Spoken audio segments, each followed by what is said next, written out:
સુરતમાં ઘોડધોડ વિસ્તારમાં આવેલા પાંજરાપોળમાં ઇકો ફ્રેન્ડલી હોલિકા દહન કરાયું। ગાયના 800 કિલો ગોબરમાંથી બનાવેલી ગોસ્ટિકમાંથી હોલિકા તૈયાર કરાઈ હતી, જે અગાઉ થતું હતું। અત્યારે લાકડાનું પ્રમાણ વધી ગયું છે, પરંતુ હજુ પણ છાણાથી ઘણી જગ્યાએ હોળી થાય છે, જેને વૈદિક હોળી કહેવાય છે અને પરંપરાગત રીતે હોળીની ઉજવણી પણ કહેવાય છે।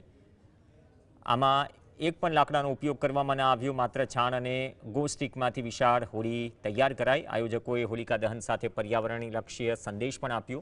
મોટી સંખ્યામાં શ્રદ્ધાળુઓ જોડાયા હતા અને સાથે જ શહેર પોલીસ કમિશનરે પણ હાજરી આપી। भगवान विष्णु जी कृपा बधा पर रहे हमारा सूरतवासियों पर।